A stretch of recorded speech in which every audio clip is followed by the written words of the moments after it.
Hello there, my name is Keith Edwards, and I'm a speaker, consultant, and coach. You can find out more about me at keithedwards.com. Recently, I was facilitating a retreat for 100 fraternity men on a campus, and one of the first activities we did was the Man in the Box activity. This is an activity I first done about 20 years ago by Paul Kivel at an NCORE conference, and he has written about it in his book, Men's Work. I believe Paul Kivel is the originator of this activity and exercise. It's one that I've done maybe 100 times with lots of different audiences, and I continue to be surprised how few people have already done it and how transformative an experience it is for them. So after doing this experience, this activity with about 100 fraternity men, at a retreat site and seeing their response and how eye-opening it was for them and really kind of informed the whole rest of the retreat. I thought it would be a good opportunity to revisit this and do a video version to share with folks. So this Man in the Box activity, oftentimes if I facilitate it live, I'll do it with a huge whiteboard or a flip chart. But this is the Man in the Box.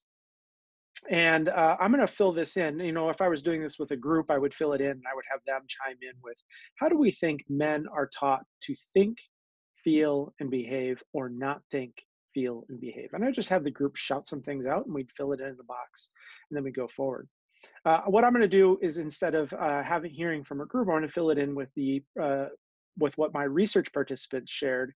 I've been doing a research study for the past 15 years on men's identity, and I first interviewed the men when they were in college, and this is what they shared with me. When we first started these conversations, I began by asking, what are the external expectations of you? And I'm going to put these in chronological order. So in elementary school, what you need to do to prove that you're a man is be tough and don't cry. I think it's interesting that we expect first graders to prove that they're men, and they do that by being tough and don't cry. Now, these two requirements still persist.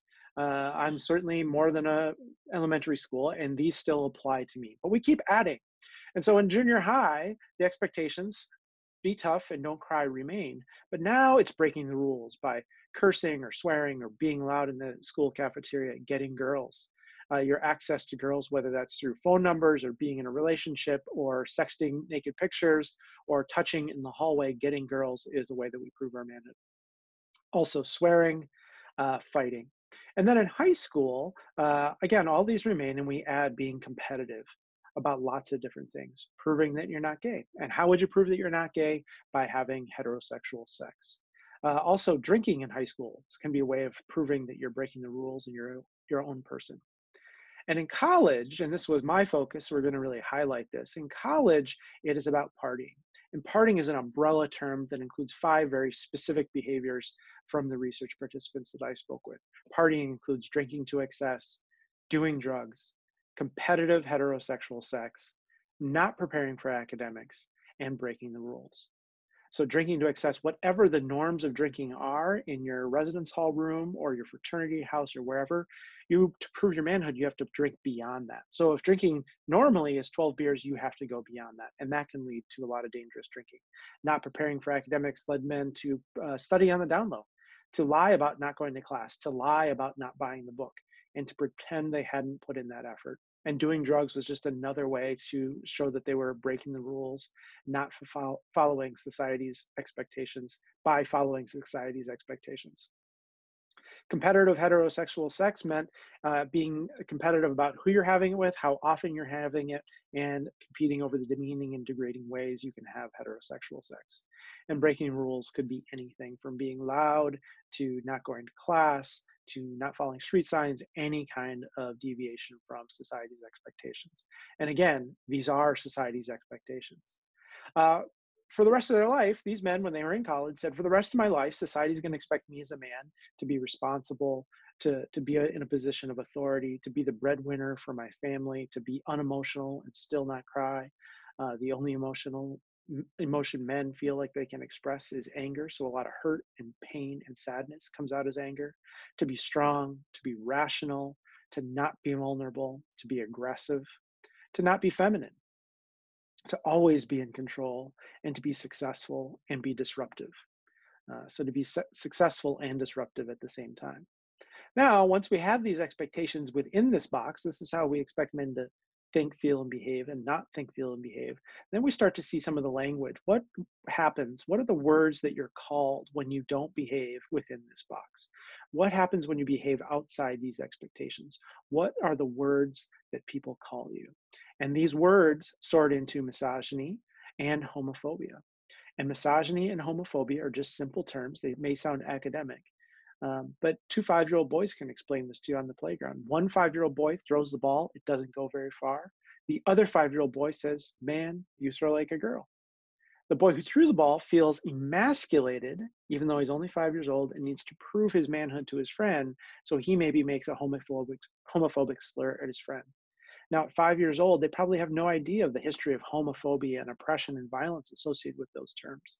But if two 5-year-old boys know how to call each other gay or a girl to prove their manhood because they couldn't throw a ball very far, imagine how good we are when we arrive at college, when we're 18 or 19 or 20, at calling each other gay or a girl to prove our own manhood if we've been doing it since we've been 5 years old.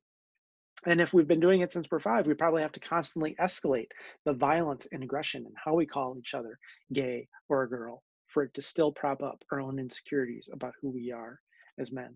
And then, of course, there's other forms of insults and oppression that come. And these other forms of oppression reinforce this. One of the ways racism works is it seeks to emasculate men of color for the color of the skin. One of the ways classism works, it seeks to emasculate working class men because of the status of their job, their car, or their clothes. One of the ways ableism works, it seeks to emasculate people with visible or invisible disabilities. And so this is the man in the box. What's in the box are how we as men have learned we're supposed to think, feel, and behave. And outside is how this gets reinforced through misogyny, homophobia, and other forms of repression. Now, we can talk about this as the man in the box, and scholars would describe this as traditional hegemonic definition masculinity. Bloggers would call this toxic masculinity. Whatever we call it, we can see how disruptive and awful this is, how it reinforces systems of oppression, how it reinforces sexism and patriarchy, and how it harms men. The costs to this are for people of every gender, including men. It reinforces oppression. It places some men above other men through intersectional forms of oppression, and it limits every single man because no man fits within this box. And all of us have feelings, experiences, thoughts, and ideas that don't fit in that box. So that's a real quick version of the man in the box activity. I wanted to share that with you today, and maybe you will find this useful to share with others. It's a great opener for conversation. It's a great thing to discuss. How do you feel like you fit in the box? How do you feel you don't? What are the expectations? How maybe do you pretend to be in that box? And what are experiences you have that don't fit in the box that maybe you keep hidden from others or yourself? I hope this is useful. If you want to find out more about me, you can do that at keithedwards.com. Hope to be in touch with you soon. Thanks very much.